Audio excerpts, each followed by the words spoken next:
Hey besties, welcome back to Hot Girl Habits podcast with me, your host Ellie Bed. So today we're joined by the lovely Maddie. Introduce yourself, Maddie. My name's Maddie, and I'm a 19-year-old adaptive weightlifter. Woo! So amazing. So we met at the Stronger event, was it called? I think so, yeah. At Gymshark Lifting Club in Birmingham.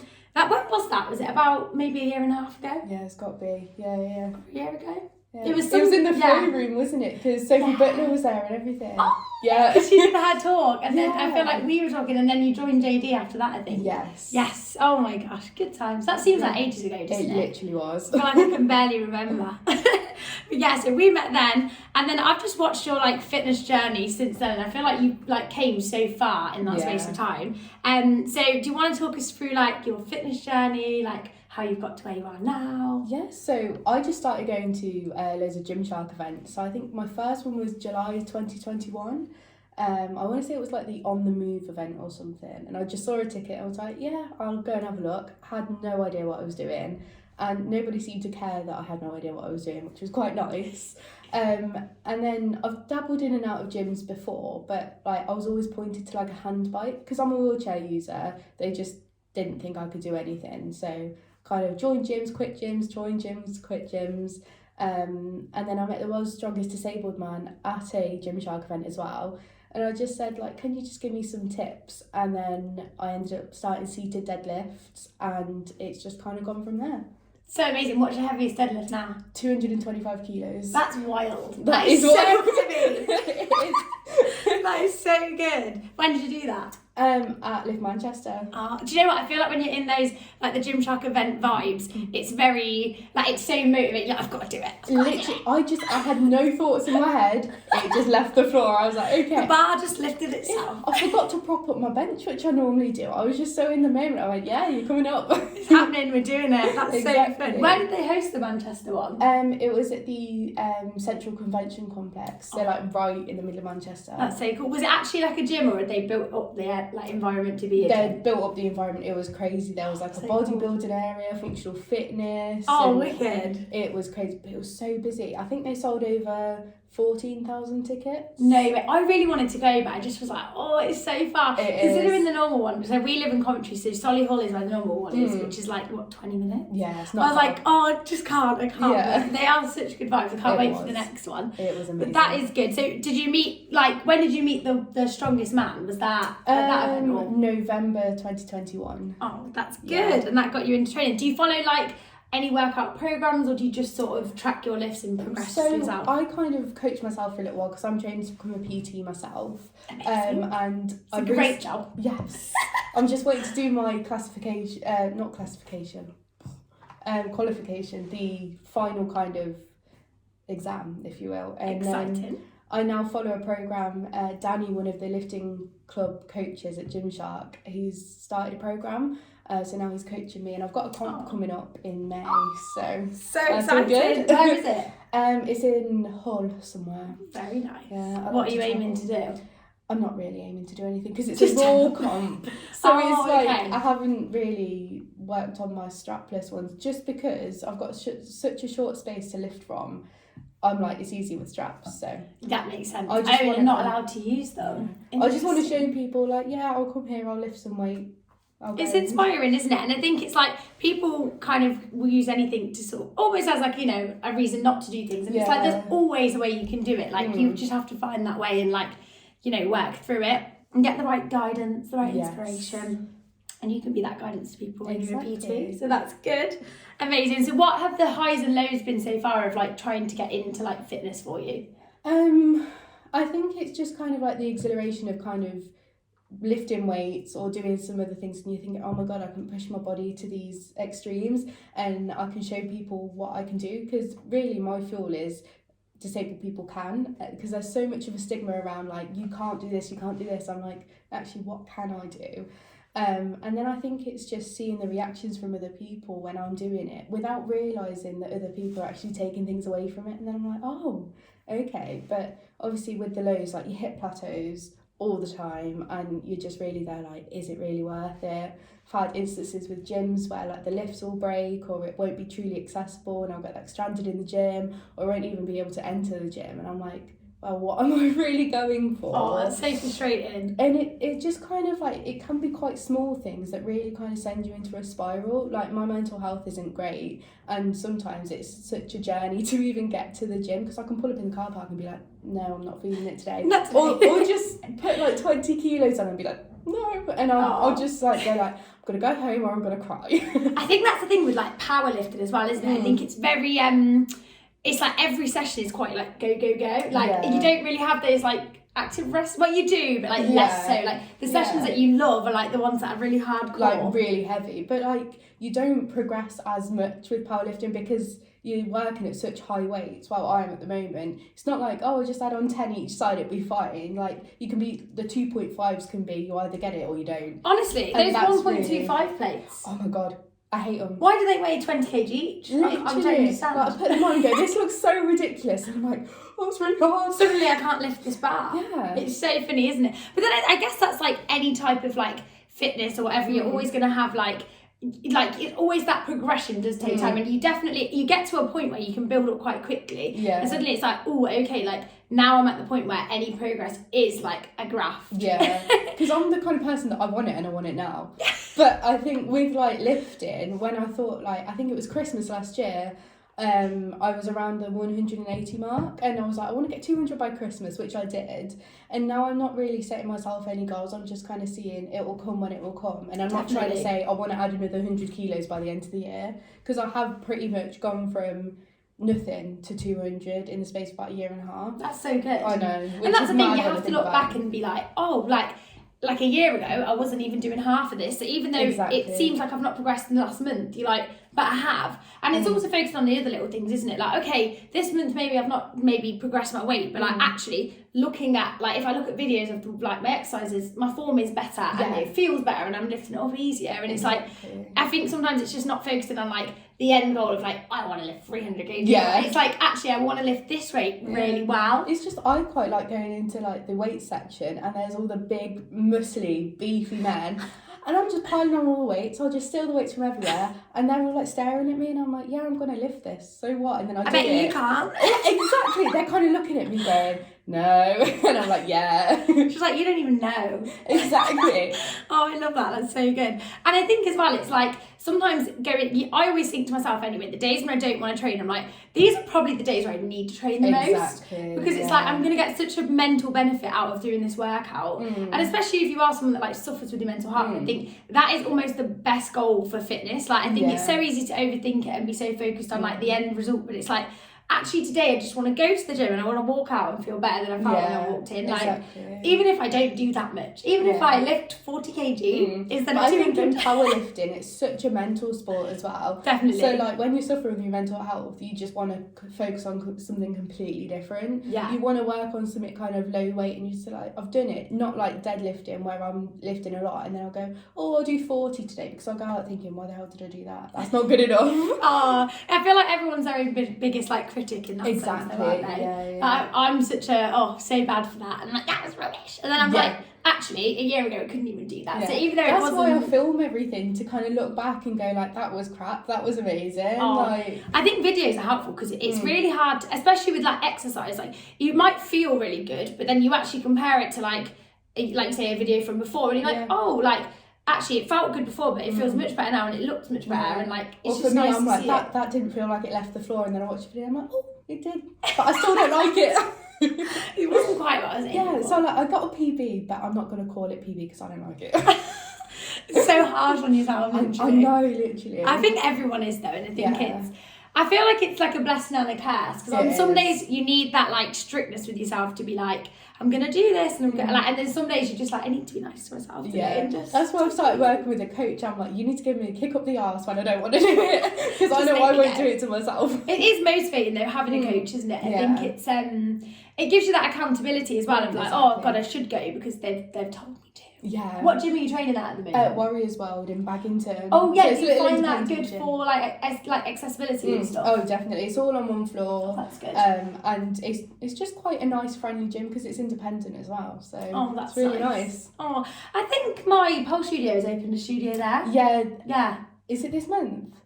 I think it's on Saturday next week. What are we on now? Yeah, I'm sure it's next Saturday. So I'll have to go because they've got an open day, so I need to go and check it out. To be fair, I'd try it out, but I'd probably be sat on the floor just spinning the pole. Do you know what? I bet you'd be able to do a lot more than you think. Like, I think maybe, yeah. I feel like you've got stronger arms than you think. Like, I think everyone has it. Everyone comes in and they're like, I won't be able to lift myself up. And I'm like, you will. Yeah. See, I'm on a quest to do a pull up, and I just can't get there yet. I can do kind of partial ones, but I'm like, this is not good enough.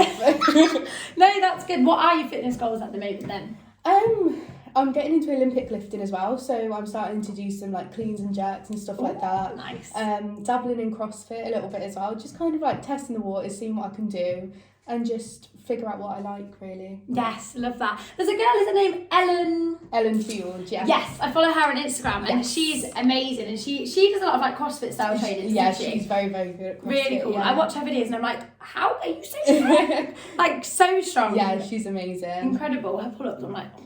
Yeah, she was doing muscle ups the other day. So and we did a CrossFit thing together on Saturday and Sunday at Lift Manchester. Oh my god, amazing. And there was this guy called Tyler Saunders there as well. He's only got one leg, and oh my god, he's a machine. Oh, he's an absolute machine. It's crazy. Oh, I feel like it's so good that they have those events because like all those people, obviously you all live so spread out. We've all got like the same goals, and it's so inspiring to see like, oh, they're doing that, like let me try it. Like it's so nice, isn't it? Do you think like in the last few years there's been a bit more of a rise in like maybe people with disabilities like trying all these different sports and stuff? A little bit, but there's a lot of kind of hidden things with parasport. So like behind the scenes, you've got like classifications.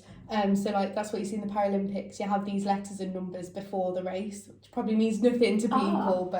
So like T34 would be a form of cerebral palsy. You put people with cerebral palsy together, but you can also have T33, which is kind of like you're a bit more impaired with cerebral palsy, so you've got a little bit less movement. So that's just how they group people together. I didn't know that. Yeah, so I'd heard about it, but I started wheelchair racing first in 2017, so that was kind of my first kind of sporty thing. And I found out that I can't get classified. They can't classify my disability. Why? So, because I don't fit their tick box. So they're essentially saying I'm not disabled enough to compete or to... Are you joking? No. There's a lot of people That's crazy. Yeah, there's a lot of people in the same boat. So it just kind of wipes out a lot of things. Like I'm not disabled enough to do the disabled counterpart, but I'm too disabled to do the able-bodied counterpart. Is that just in the Olympics or like general kind of like sporting? So that's for the Paralympics. So yeah. I get a lot of people saying like, oh, when are we going to see you in the Paralympics? No, and when? Yeah, I'm like, do they change it? Do you think they'll ever change that? No, I don't think so. So that happened in racing. I'm actually shocked. I was training up until I was about 18, and I did the London Mini Marathon. I'd done a couple of 5Ks, so I raced at Hereford Air Base. I raced at Silverstone, which was awesome. Wow, cool. But as soon as I hit 18, they were like, the only races you can do now is a 10K or the full marathon. Why? Because I can't get classified. I could no longer do track races because they were kind of like sneaking me in when I was under 18. But when I hit 18, they were like, no. So even like, I guess outside of like the Paralympics, like I'm really surprised at that. Yeah. I feel like that's a proper barrier, isn't it? It really, really is. Wow. Because then you think like, oh, I don't have any motivation to get better because even if I was good enough, the door's always closed. And I feel like they should like you say how they categorise it. That makes sense that it's like, oh, okay. Yeah.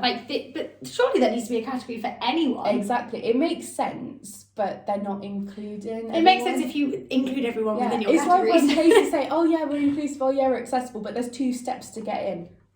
You're not accessible then, are you? Yeah. Like, so that for me, I kind of thought, well, why am I going to try and be in a space where clearly I can't progress? That's so frustrating. And then I joined wheelchair basketball and the same kind of thing happened there. And I was like, you know what? I'll just do something for me. I don't have to worry about classification. And obviously I'm looking at competing because I just want to show people what I can do. I'm not in it to win or anything. I just want to show people. I was looking at strongman and I can't get classified as strongman. I'm like, for God's sake, my God. Why are all these barriers? We need to have a word with someone. I don't know who. So I've actually competed in able-bodied competitions, so like charity competitions. Competed in one in 2022. And it was just a solely deadlift competition. You could use straps, you could use a belt, you could do whatever you wanted. And I outlifted all of the women there. I'm obsessed. That's and I amazing. was literally the only disabled person there. So everyone was kind of like looking at me going, what is she doing here? I was like, I know what I'm doing. You're like, I'm about to beat you all. That wasn't my intention. I was like, look, I'll just lift, because they were like, what's your warm-up? I was like, 150. And they were like, huh? I was like, yeah, I'll start at 150, that's fine. Love that though, that's so good. I actually can't believe though that it's so, like, because you think those sports, the point of them is that they are inclusive. And it's like, oh, actually though, like, the governing bodies are not really necessarily doing enough. Exactly. Like, it's kind of like wow. the general kind of stigma around disability. Everyone goes, oh, you're so inspirational for like going out and doing stuff. I'm like, I'm not, I'm just living my life how I need to live it. Definitely. And it's like there is a lot of kind of hidden barriers that people don't see. Like before I ended up in a wheelchair, I didn't realise that like curbs on the road, how the height of them can make a huge difference. Really? Yeah. I've fallen out my chair a few times misjudging a curb. Oh no. It's all part of the experience. Yeah, I get what age did you like kind of first go into a wheelchair? Probably about 14. Oh yeah. So I fell over a pavement slab when I was 11 and hurt my wrist, ended up in a splint, and then got diagnosed with a rare nerve condition. It's called complex regional pain syndrome, or CRPS for short. And then it's like spread slowly around my body. My right leg's now paralysed. And before my right leg was paralysed, I was kind of on crutches, and I went through a phase which was horrible, where I was on crutches, then the day after I was in a wheelchair. And I just remember going to school, and the way I got treated so differently when I was on crutches compared to a wheelchair. Yeah, like when I was on crutches, I was treated like a human. When I was in my chair, I was acted like people didn't know me, people didn't think I existed. That's crazy, isn't it? It was absolutely mental. I mean, school was horrible for me anyway because of my disability. Horrible, it wasn't just the school kids, it was the teachers. Really? Yeah. Oh God. Awful. Absolutely. You don't like that? Bad vibes. Don't want to go into that as a lot. That's another story. But that is a whole podcast in itself. That literally is. Maybe a whole series. Yeah, honestly, that is crazy. It is mad though, isn't it? Like, what do you think's kind of like the? I guess so. You've experienced everything then, haven't you? Because like you say, you've experienced like being on crutches, being in a wheelchair, like being like able-bodied, and like, do you think people generally do treat you quite differently in all those areas? I don't remember being able-bodied. I don't remember a life without my condition or pain or anything like that, because I was only 11 when it all happened. Yeah. So that was almost 10 years ago. Oh. But like, yeah, there's like very poignant bits where I'm like, I can't believe I was treated like that when I was in this situation. Like, I was in a very vulnerable situation. Oh yeah. And taken advantage of, to be honest, by literally everyone around me. So I've kind of had to like reinvent myself and become who I want to be, because I don't want to live a shell of myself for like the rest of my life. Oh, definitely. So, I feel like it's you kind of have to almost you'll grow through that kind of thing, and I think it must make you such a strong person to be like, I'm just gonna do this, and like you can all do whatever. It's taken a long while to form that mindset. Yeah. But I think now I'm just kind of like, I want to throw myself in stuff. I want to get stuck in. I want to figure out what I can do and where I can go, because otherwise I'll just sit in my bed for the rest of my life doing nothing. Oh. And I'm like, that is not who I am. That is not good for the mental health either. Not at all. Oh, do you think that's something that's really like inspired you to really focus on your training then as well? Like, in that you're like, I want to prove that I can do it. And not only that, but it's like I want to be the role model for people that I never had. Definitely. So, do you think you had any like role models kind of when you were younger? Not really. Kind of like as my health was changing, I didn't even know who I was or where I was going to end up or anything. No one could tell me. So I didn't know who to look up to. Like, I had so many different people saying, oh, what would your future look like in like 5 years' time? I'm like, I don't know, because I don't know if I'll be able to walk or not. Oh, yeah. So I couldn't even get a picture of myself in 5 years, let alone what I'd be doing. So I think kind of now I'm trying to become the role model for myself, but also for other people. Definitely. So like I've gone through a lot of physio rehab, so I want to be a physio in the long term to Love help people with chronic illnesses, disabilities, because like physio really focuses on like acute injuries, like broken bones, rehab, you're better, next person. But as soon as it's something variable or long term, it's very kind of... Which is really where you need it the most. Exactly. Like, because it's something that's not necessarily going to go away. It's not going to, like, so it's like, okay, we need to get you into, like, the best condition you can be in. Like, we want to make you as mobile as we can, as strong as we can. And, like, when you've got an injury, like if you didn't do anything, it is gonna probably heal itself. Like maybe not in the best way, but like it's funny that like physios don't focus on that. Do you go to physio at the moment then? Not at the moment, no. I haven't for about a year because obviously the NHS is so overstretched. I was discharged from children's services last year and adult services just haven't picked me up. Are you joking? Oh my gosh! I'm only 19, I'm a baby. That's so annoying. I feel like they should almost have to keep you in the child one until they have properly passed you over. Like logistically, that sounds like what they should do, but just with the funding, with the state of the world at the moment, it's just not possible. That's crazy. So what did your physio kind of do with you when you did go previously? So we were trying to figure out if we could get my leg working again, which ultimately didn't work. But then the goal kind of shifted to make myself as strong as possible in everywhere else as possible. Because I was like, well, I've lost that bit. I don't want to lose any part of me. Absolutely. And I guess it's thinking of it as like the stronger the rest of my body is, like that's going to really help with kind of like just everything, like getting around and whatever. So like the more you can do elsewhere and like utilize that, and I guess it is literally that, isn't it? It's focusing like, right, maybe I can't do that thing, but what can I do? Exactly. And what, like it's just focusing on that, isn't it? And like not letting it sort of define you, that you're like, oh well, I just won't do anything then. You have those days and weeks honestly they're horrible, but then I think I kind of appreciate the hard work that I put in at the time, even though at the time I despised it. I absolutely hated it. I was like, I hate physio, I hate everything, and now I'm like, I want to be a physio. But then I guess that's why you want to be one, because it's like if you kind of get patients that are in a position you were in, they'll see you and actually be inspired, whereas like I assume you probably went to a like physio that wasn't really relatable to you, and you probably thought like, oh, you don't even know. They kind of like talk from the textbook, which to a degree I get, but it's like if you have somebody that's kind of been through the system, because like physios go, oh, I know it's hard, but keep going, and I'm like, you have no idea right now. You have no idea what I'm going through. But it's like you can kind of connect on a deeper level and alter treatment accordingly. If you know you've been through the system, you're kind of living with something similar.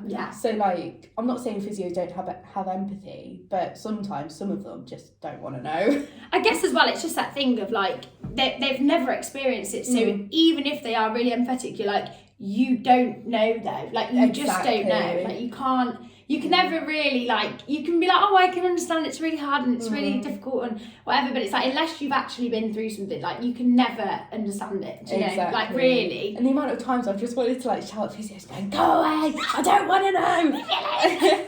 But then I was just bite the tongue, I'm like, yeah, okay. And then I go out going, I know all this, I've learnt this 1,000,000 times over. Oh, gosh. Do you do any sort of, like, physio stuff within your training now, then? Like, sort of the exercises you used to do? Yeah, a little bit. I do kind of, like, quite a bit of mobility. And like sometimes I just try and manually move my right leg and just try and get some like blood flow in it, because I have no idea what's going on down there. I really have no idea. I'm not sure. I don't even know it's there. Like if I close my eyes and someone will go, where's your leg? I'm like, across the room. So do you think you ever will kind of like regain that like nerve use in your leg? Or I mean, it's been about 4 years. Oh, so really? I doubt it. Do you think there's any like progression in like medicine that could happen?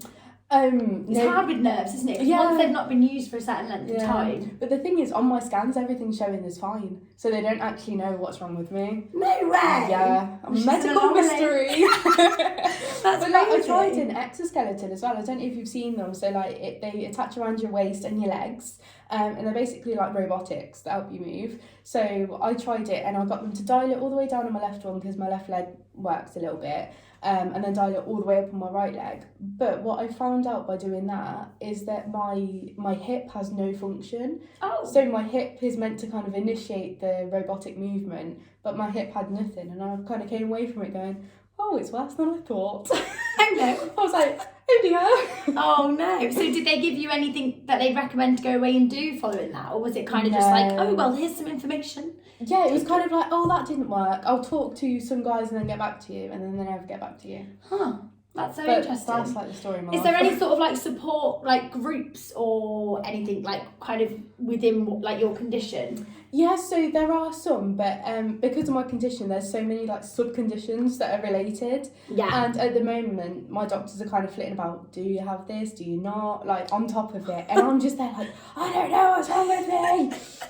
And they're like, you're too impatient, you want to know. I was like, of course I want to know. But at the moment, I'm just like, I'll just do what I can and try not to focus on it. Like, if there's something that could make it a bit better, I'm just hoping that they would have told me already. Yeah, definitely. Is there a cat attacking Minnie, or is that... Oh God, there's 3 of them out there. There's 3... Oh. Look, there's one there, there's a little one there. Yeah. There's Minnie on there. I just saw her in dark. Absolute cat drama in my I know, house. literally. I just saw it as I was talking. I was like, is Minnie okay? I seen your head just glance over. I was like, what's going on? There's literal constant cat drama. I can't even... We love cats. Yeah, We're big cat fans around here. But yeah, my garden for some reason is the communal cat area. So like last summer, every time I was outside, there would literally be like 4 cats there. And my neighbour would poke over the fence like, you're like a crazy cat lady. You're a proper cat mum. I am. Do you know what? There's nothing wrong with that though. Minnie doesn't really like it though. That's usually she like hisses at them all. I'm like, but she's good. She's standing up for herself. Yeah. She's a big girl. She's like, this is my place. This is my house. Literally. Oh God. Never a dull moment here. No, honestly. not at all. It's top tier entertainment. The grass is so long with the moment as well. You can barely see the cats when they're in it. I'm planning to mow it today though. It's fine. I was waiting for some sunshine. We need the sunshine. Definitely. So we were talking about that we think we're going to go to the gym one day and basically film some videos that are like the kind of differences of like more like altering movements, altering exercises, like how you would change it for sort of like if you had a disability, if you didn't.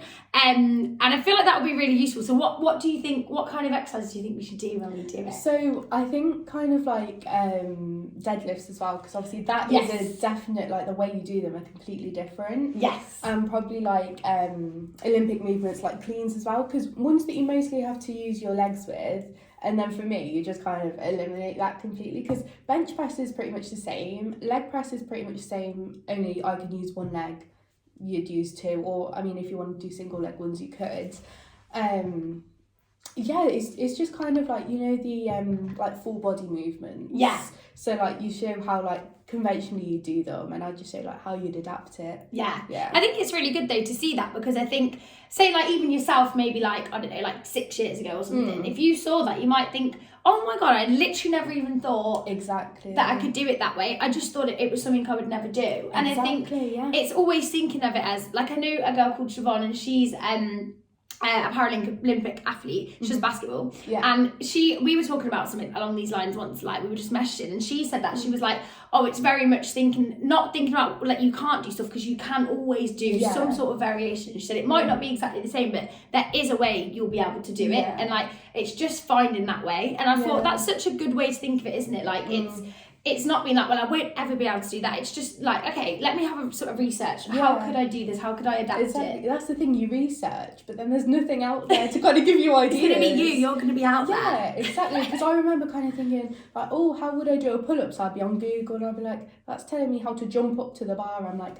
I can't jump. Yeah.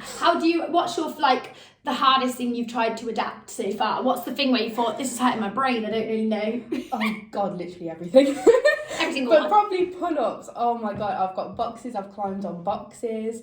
I've tried to use like resistance bands and try and hook them around my leg, but try and balance on the leg that doesn't work. Oh gosh. I've tried to do it with a Smith machine. I had one, I was at the lifting club and I was using a Smith machine, and I had like 7 resistance bands, and I was trying to climb into them to kind of help me. That nightmare anyway, like pinging up everywhere. I had one of the coaches come over. I said, look, can you just pull this out? I made the world's hardest tricep extension.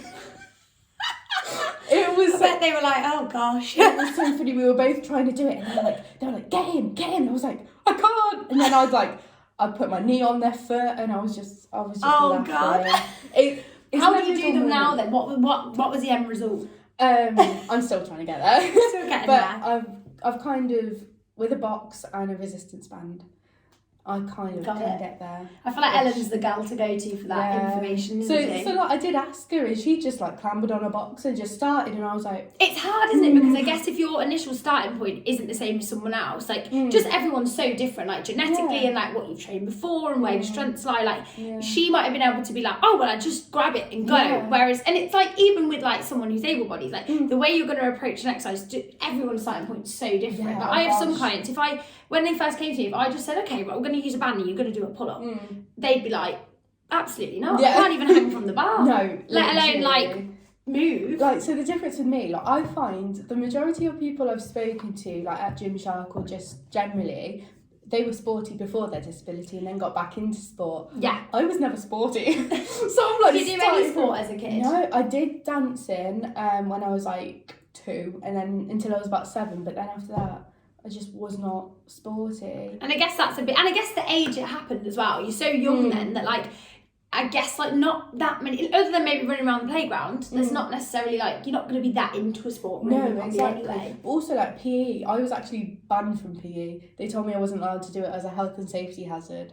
So What? Yeah, I hadn't done PE since I was probably... What school did you go to? Bishop Hawthorne. You were banned from PE? That was only one part that I was... Is that normal? Like, is that like what schools are... No. They just... I think your PE teacher needs to be fired, if I'm honest. Yeah. That's really bad. I think it was like the head teacher as well, but we're not going to go into it. No tea, no, there is a bit of tea. There is a bit of shade, that's bad. That's a lot. But that's shocking. Yeah. What do you think, like, do the school systems have anything, obviously it's been a while since we were at school, now. Like, is there anything in place now that wasn't maybe in place then? No, nothing's really changed. So like, because it was a mainstream school that I went to, so it wasn't like, oh, I go to a school for disabled people, because I was kind of always of the mindset, don't exclude me. Yeah. Like, include me in everything. I just use wheels to get around instead of my feet. Like, that is pretty much the only difference. Yeah. And I was fighting to be involved in PE. I was like, look, I can do this, I can do this. And they were just like, no, it's too bad for like health and safety and stuff. So I had to sit down and do a whole like PowerPoint or something on the Paralympics, which took me about 6 months. And then I gave it to them and they put it in the bin. What? I'm actually so confused. Is that all? Like, I just don't know how they couldn't just, like you said, with any exercise you've done now, it's like, surely they could just use their common sense and like alter it for you and be like, okay, you're going to do this. Like, most things surely you would have been able to join in with. Exactly. That's the strangest thing. I was like, just give me a basketball, I could do some basketball. Like, yeah. But I think kind of at the age as well, I hadn't really got into the gym and I was just being thrown at like, you can't do this, you can't do this. Which is so bad to tell a child, no matter what their situation is. So I was just kind of like retracting into myself going, I can't do anything. And I think kind of now I'm out of that system and trying figuring stuff out for myself, I'm going, this should have been so different. It should have. But do you think, so obviously I think the problem as well with schools is, I have a friend who has a little boy who's in a wheelchair and we had this conversation about something along these lines, and she was saying that like quite a lot of schools won't even be because they're so old that when they were built, obviously like that was stuff like that was just not really taken into account. Whereas obviously now, I don't know if you know, because I feel like we're a bit out of the school system age, but now they're rebuilding the schools. I like, because a lot of the ones in Cov feel like being knocked down and rebuilt. I like to think that they're rebuilding them to be a lot more like accessible. I'd hope so, but I don't get my hopes up. Yeah, I don't know. No, I would assume. Yeah, the amount of places you go to that are like relatively newly built and stuff like that, and just the lack of, they're like, oh, I've never thought of that before. I'm like, well, involve someone. Think. Like disabled during your planning, because like you're basically excluding like a niche of customers. Literally. So like if you want more business, include everybody. Yeah. Like you're just gonna just be like, no. That is crazy, isn't it? I know. Do you think like, because so say like involving people in it and whatever in the process, do you think that like workplaces are like kind of are accessible enough, or do you think that that's something that can hold you back in like your career? That's definitely something that could hold me back as well. So I've only had 2 jobs. I worked at Warwick Castle for about 2.5 years. Beautiful. That was very good. I couldn't access everything, but I was like, it's my first job, I'm at a castle, it's fine. What role did you do that? I did guest services, so I was like the face of the castle. It was great. And now I'm a GP receptionist, and that is great, except for patients, but we won't go there. I feel like every time I go in the GP, someone comes in and is like shouting at the receptionist, and I'm just there like, oh yeah, that happens all the time. I just sit there and go, yeah, okay. Oh, but that's good then. So do you think that job's like quite like, you know, like I imagine it has to be with the GP, to be fair, because everyone is going to the GP. Yeah. You would think. I mean, where I work is amazing. My own GP, not so much. Should move GP. Yeah, I know. I'm planning to, because like for starters, my GP, the reception desk is like the bits up here, so the receptionists have to stand up. But now I think about it, mine's like that. I like come in, I open the door, and obviously they can see the door open, but they can't see anybody.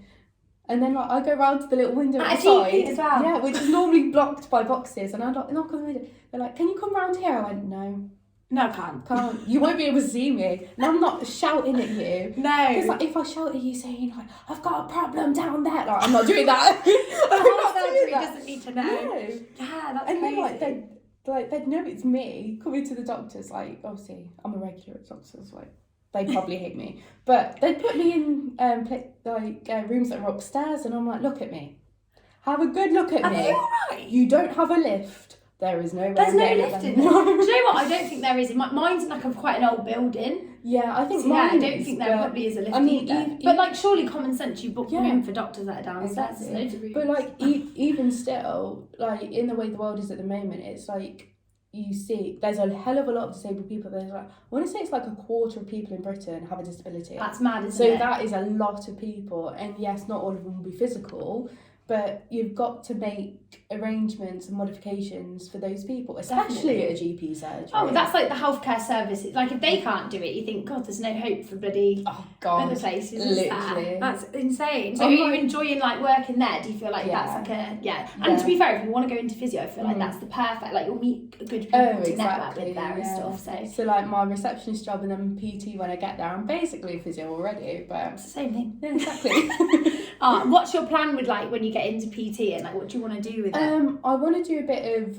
online stuff as well as in person, because I kind of network with a lot of disabled people and they're literally scattered everywhere. Yeah. And it's like they're like, "Oh, I like what you're doing, but like I can't do this, I'm very far away from you." And I'm like, I kind of want to show people what they can do maybe from the comfort of their own home. Like I have a very small house, I don't have much room, so I end up going to the gym, but there is still stuff you could do from your bed. Yeah.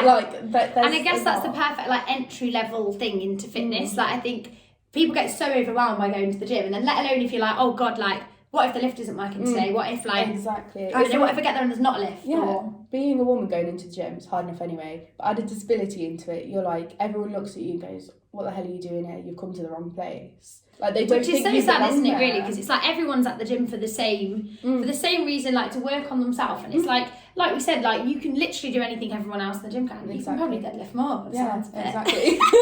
If we're taking the comps into account, but it's it's crazy to think that. Like that's a barrier, like, well, not a barrier, but I think for any, like, females, especially anyone that's new to the gym, like, a barrier just is the anxiety of going. Yes. And then it's like, and then if you add on to it the anxiety of, like, oh, God, like, what if nothing's, like, kind of going to be usable for me, or, like, I'm not going to be able to even get in. Yeah. Like, so probably starting at home with people is, like, the perfect. Yeah. Because then once you build up your confidence with that, you're like, okay, like, now go into a gym and do this on a mat in the gym. Like, you don't need any equipment still. And that's, like, such a nice first step. And then it's like, right, you've been going to the gym. You know that that's, like, a safe space now.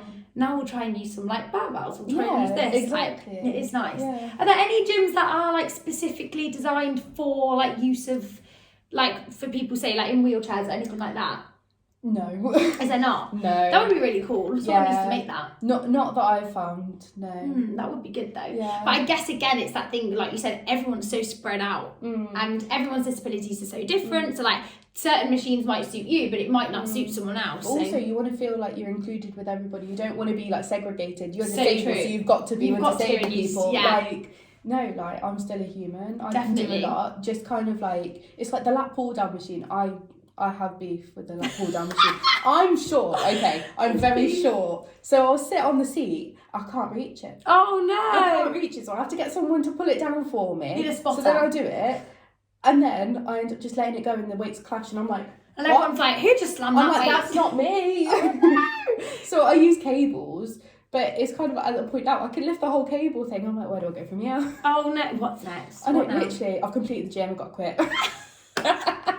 I'm moving on. I'm doing something else. Oh well, at least you know you're strong. Yeah, The whole rack exactly. down. Yeah, that's true, isn't it? I guess it's like even just the height of things. It's like I guess in that sense, that what would probably be the best is if like the companies that make the gym equipment thought like, okay, let's make it so there's a setting so you can start the cable. Exactly, like it's yeah. more thinking how can we like slightly adjust the things that are there. So Because that... it's not even just adaptations for disabled people, it's like adaptations for people who are short, people who are tall. Yeah. Like adaptations that could actually benefit everybody, not just disabled people. Is it just me or is every machine in the gym designed for a man? Oh my Every single one. Oh my god. Where are my boobs going? against this pad. Oh, they're squashed. It hurts. Exactly. It's like the rower. I'm like, I can't separate them. And everything's like, I feel like I'm 5'2", which is not that short. Like, no, I think I'm not tall, but I don't. It's not that short. Like, I have a lot of friends that are 5'2". Like, I feel like the average height for a woman isn't much higher than that. No, I think it's got to be around that. Yeah. So explain to me why I'm too short for like so many machines in the gym. I like have to tiptoe, and that's just not safe. And I just think like, who does that? Like, yeah. And it's for like, I find a lot of things are made for right-handed people as well. I'm left-handed and I'm like, I've got to lean across myself to do this. Like, what are you doing? Oh my God. It's funny though, isn't it? I think there's like, so many factors. I just, you know what? I just think, but then that's exactly it as well with jobs. Like, so it's like, okay, well, if when we were designing these things, we had a woman, we had a disabled person, we had like someone like, you know, from like, each category. I think we need that in every aspect. And even like you say, right, we're designing a building. Like, okay, let's have someone from like every single sort of like cohort, because we need that. Whereas I think a lot of decisions are made by middle-aged white men. That is literally it. And literally it. That's not the majority of the population. I'm going to put it out there. Literally. It's a very small fraction. Well, it's like even medication. Like, medication is generally tested on like men, and it's like, okay, so these are all the side effects and whatever, but like we haven't tried. We tried it on a woman or not? Yeah, exactly. So interesting. Or it's like when you go to the GP and they put everything down to your periods, and I'm like, it's just your hormones. Exactly. I'm like, no, it's not. Don't you talk to me about my hormones? And it's always the male GPs that say it. I'm like, and if you had a woman, you think she wouldn't say this to me. Yeah, but then they do. No, it's true though, isn't it? Yes. I think because she says working at a GP. Than GPs. But no, I think, and I feel like it is just the world just needs to like progress a little bit in all those areas. What do you think could be done to have, so like your experience, say, so from when you were say like 11 till now, what do you think could have been done to make that a better experience for you? I think it's just kind of listening to kind of my experience, but also kind of working out how we can change things together rather than just ignoring what I've got to say. You say, oh, we can't do this. Like, there's always a way to do something. It may not be fast, but like if we work together, we could do something. Definitely. That's good. And I think as well, people like you who are like posting on social media, just like, you know, what you are doing. And like you say, it's not like you're doing anything, or it's almost like you're not doing anything out of the ordinary, because like, I'm literally just living my life and I'm showing you what I'm doing. But I think that for people who are in the same boat that maybe have been told their whole life, like you said at school, like, oh no, you just can't do PE, go and make a PowerPoint. Exactly. Be livid. Yeah, livid. But like if some, you know, people have been told that, then probably are still in that mindset of like, oh wow, you I got told internalise I it can't. though. If you hear it from so many people, and even if you hear it from one person over an extended period of time, you start to believe it. Definitely. And that's kind of where I got to, and then I kind of like, it wasn't even just like a turning point overnight or something. I think I just kind of got fed up. I was like, this isn't who I am. Go against the grain. Exactly. Literally. How did you, so obviously you said you went to that Gymshark event first and it quite got you into it. How did you find out about the event? Oh my God, I think one of the Gymshark athletes. Oh, maybe Sophie. That's actually how I saw the first one. Yeah. So it was free. I was like, I love a bargain. Here we go. Oh, go. I almost didn't go. I Really? really didn't go because I'm the only person in my family that kind of like likes the gym. And then I very, very, very nearly pulled out. And then I thought, no, you know what? It's not that far away. Let's go. Yeah. So I went, and like everyone couldn't believe that I went by myself. And I was like, loads of people go to those things by themselves, and I think that's what's nice, because then you make friends, and the staff there were really nice, and I feel like they make you feel so like at home. Absolute angels. And that, especially if they know you've gone on your own, I feel like they check in on you, and they're like, oh, you're having a good day, and like everyone's so nice, and it's just like such a good little. Literally, I found like Gymshark is like a judgment-free zone. Oh yeah. Nobody cares, but Definitely. like the support is there. Like, say if you're lifting or if you want advice, they're there. But like, if you don't want anybody to look at you or judge you when you're training, they don't. Yeah, and I find what's amazing when you train in that gym, like they've got such a range of equipment that maybe things that like the gym you go to, like prior to that, you might have been like, oh God, like I'm not even sure if I, like you say, like the lat pull down, it's so high, or the whatever it is, like it's just a bit awkward for me. Whereas there, they've got so many versions of each thing, God, yeah. Which is so nice, because it's like, oh, that one doesn't suit me, but actually that one over there, perfect. And it's like there is always a way. It might just be that the gym you've been going to for such a long time doesn't maybe provide that, which is quite nice. It's nice as well to see like fresh faces and ask them for advice rather than going into your own gym, talking to a PT, properly embarrassing yourself, and you're like, all the PTs are going to know about it now, can't go back. Oh, like, you know what I mean? Yeah. Because, like, some people have anxiety about talking to PTs and stuff like that, because if they're a regular at a gym and something goes wrong, then all of the PTs know, they're just going to, like, be like, no. I get, yeah. I think as well, a nice thing with, like you say, with the Gymshark thing is that I find, like, even myself, like, I don't do, like, bodybuilding, I don't do whatever. I obviously love the gym, I love training, I love exercising. I'm literally a PT, but even sometimes, like, because I didn't do, like, I don't know, like, bodybuilding or I don't do anything like that, it's quite easy to be like, oh, like, I'm not going to fit in because everybody's going to be those people. Yeah. Whereas, like you say, you go into that environment and it is very like, oh, there's such a mixed bag here, and like everyone's so welcome, which I think is like the environment every gym should have, really. Exactly. But and just because, like, say for instance, I do like powerlifting, it doesn't mean I'm just a powerlifter. I can do anything. It's not like a label. It's like, just, you know, I like that style of training. Everywhere. I'm strong AF. Exactly. Definitely. Right, I've got a few little questions I'm going to ask you to finish. They're just like cute little questions. Okay, what are 3 words that best describe yourself? Probably outgoing, determined, and I don't know. I don't like describing myself. It's quite hard, isn't chatty. it? I'm very chatty. Oh, I love chatty. If you can't tell, I love talking. I love it. That's why we got on a Gymshark. Yeah, exactly. We were in Sophie singing. Remember, I feel like both of us were like, I bet she was thinking, all right. I've got a question. Me. Okay, and then how has your personality changed since childhood? Or has it changed, and if so, why? Yeah, I think I've just I've learned a lot of life lessons, obviously through my disability and through growing up, because I had to grow up very fast. So I'm very mature. Everyone thinks I'm older than I am. But it's like, I just feel like I know a lot more about life and I can appreciate a lot more because I've seen it from lots of different perspectives. Definitely. And like you said, you've maybe even seen how people have maybe treated you differently in different like situations, and it's like, oh, I think that teaches you a lot about people. And you see the damage on society, like how society labels disabled people, but like I think you don't realise until you've gone through that, like, not transition, but until you've gone from able-bodied to disabled, you realise that is very damaging. Oh, absolutely. Like, the stigma is so damaging because everyone just expects to see, like, old people in wheelchairs being pushed around. Yeah. But there is way more to like, disability than that. Exactly. Everyone goes, you're too young to be in a wheelchair. I'm like, sorry, is there an age limit? Does people say that? Oh, God, yeah. No. Oh, yeah. I feel like that's just like you don't get to pick. Exactly. Like, well, yeah. You'd be surprised at the comments that people make. No way. That's crazy. I know. Have you learned to do, well, I guess not necessarily learned, but have you kind of, did it used to bother you and maybe now you're kind of like, oh, like, yeah. I just know that it's almost like a bit uneducated, I find, what some people would say. Yeah. And it's also ignorance. Ignorance, yes. Yeah. You know what, probably even more say that. Yeah. Because you just think like you say, like, I can do everything you can do. Like, it doesn't make it, I can't remember if someone would even say that. No. Like, yes, it does bother me still sometimes, but not as much as it used to, because I think it's like now I'm focusing on what I can do. Yes. And because I have that main focus of I can do this, when people say you can't do it, and I just kind of shrug it off and go, well, you don't know me at all, so. Yeah, and that's it. I always think, like, the people that, oh, we've got a cat joining us. No.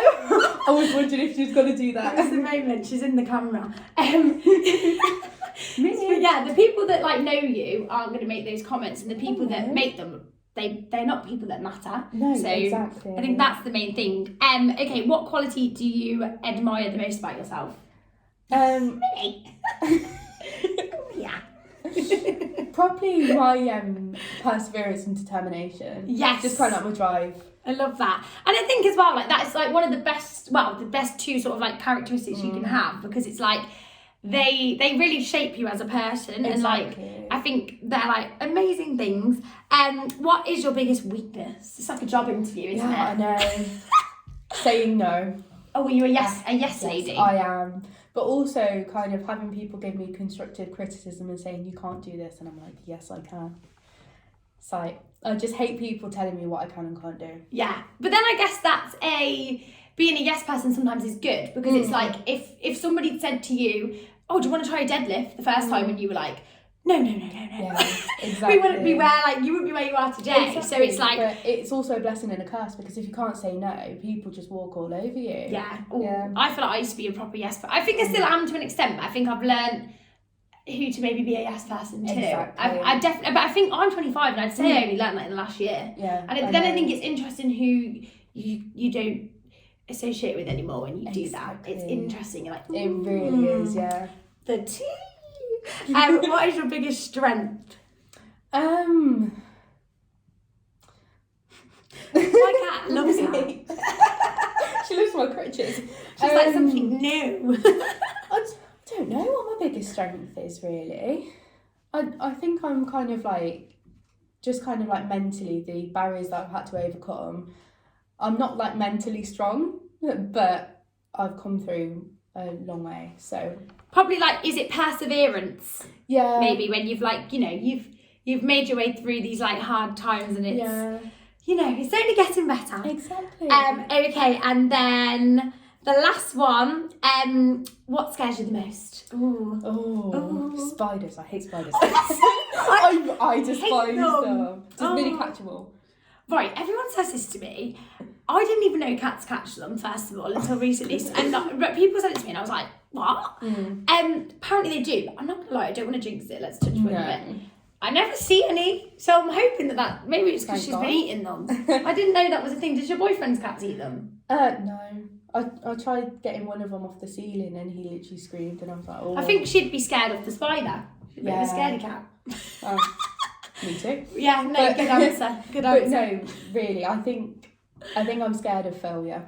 A lot of people are scared of failure. I'm definitely scared of failure. Yeah. But I think it's kind of like, I don't think it's failing as such. I think it's failing repeatedly. Like, I'll fail and then try again, but I don't want to fail again if I've already failed once. Yeah, I feel that. Yeah. I guess it's like it's not, like you said, it's not necessarily failure itself, but it's the like, what if I try this loads of different ways and it never works out? It's but then the what ifs. The what? Yes, I hate what them. ifs. Oh Literally. gosh. But then I guess with that, it's being like, okay, so if this doesn't work out, maybe there's another route, maybe there's another angle I need to look at. And I think it's sometimes stepping back and being like, let me look at the bigger picture. And I feel like failure is a good one. Yeah. Amazing. Right, well, we've actually only been talking for an hour. Perfect. We're definitely chatting. Boxes. That's one of the things. I'll put that in my description as well.